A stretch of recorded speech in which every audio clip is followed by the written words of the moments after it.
la puerta de mi casa en correcta formación. Van pasando los cadetes, estoy en plan de graduación. Muy buenos días, bienvenidos a Las Verdades de Miguel en Televisión.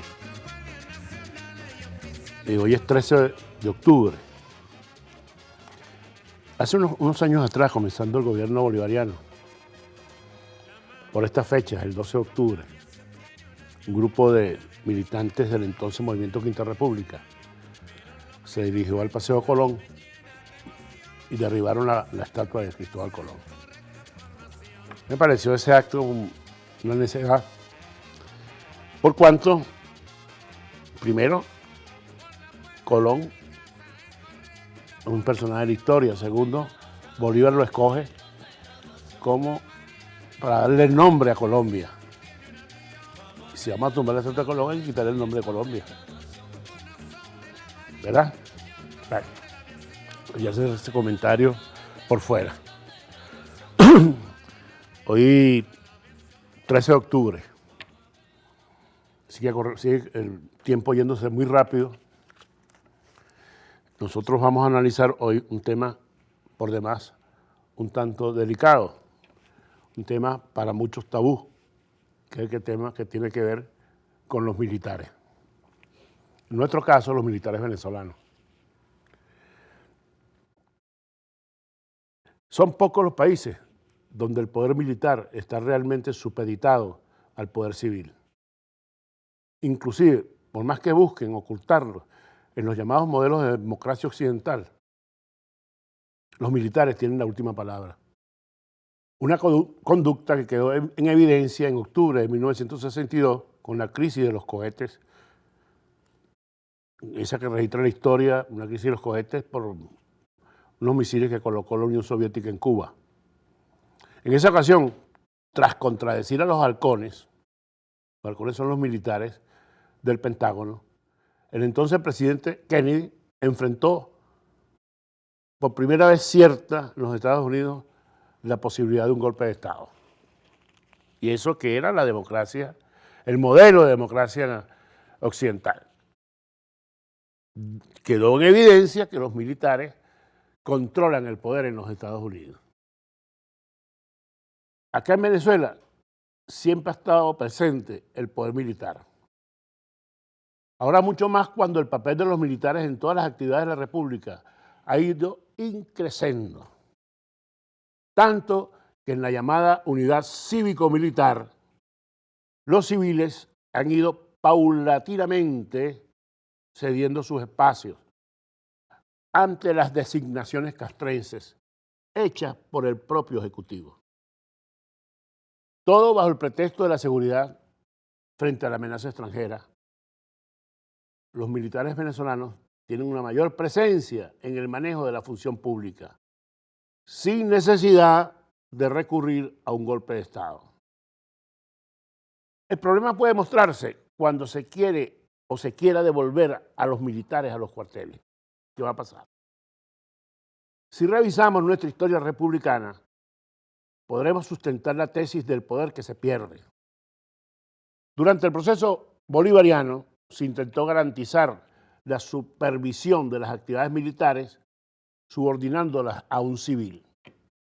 Ese civil fue José Vicente Rangel, el primer ministro civil de la Defensa. No obstante, el experimento duró bien poco.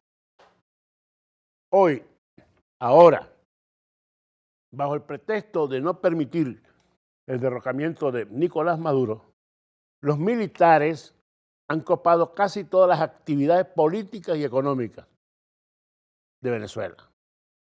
Por ejemplo, voy a traer al caso un ejemplo. Un ejemplo que de verdad está a la vista de todos. Un ministerio que siempre fue considerado como la avanzada política de los gobiernos, quiero decir, el Ministerio de la Política, pocas veces fue conducido por militares. Pero ha sido durante los 2 últimos decenios transcurridos del mando bolivariano, cuando el Ministerio del Interior, fíjense esto, de 14 titulares, solo 3 han sido civiles en los últimos 20 años. Son ellos Luis Michelena, Ignacio Arcaya y Tarek El Aissami. Algo inédito, si se quiere, porque ni siquiera en gobiernos propiamente militares ello sucedió. Sin embargo, curiosamente, durante la Junta de Gobierno presidida por un civil como lo era Rómulo Betancourt en 1945-1947, por primera vez un ministro del Interior fue un militar. Una contradicción. El ministro de entonces fue Mario Vargas, un teniente coronel que se retiró entonces por una delicada afección de salud. Caso contrario, el mandato de Marcos Pérez Jiménez, que siendo Pérez Jiménez militar, donde entre sus 4 ministros del Interior, solo uno fue militar, Luis Felipe Llovera Páez.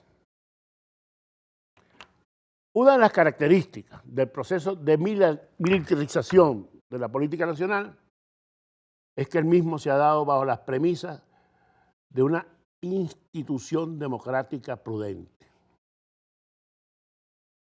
Ahora bien, no se puede argumentar como base que Chávez, el jefe del proceso bolivariano, fue afecto al poder militar porque tuvo su origen en los cuarteles. Por cuanto la militarización se ha acentuado precisamente bajo el mando de un civil como Nicolás Maduro Moro. Alegando Maduro como factor necesario para que ello ocurra la amenaza de una intervención extranjera. Se militariza para impedir o fortalecer al país frente a una intervención extranjera. Pues bien, en América Latina, haciendo una comparación de Maduro,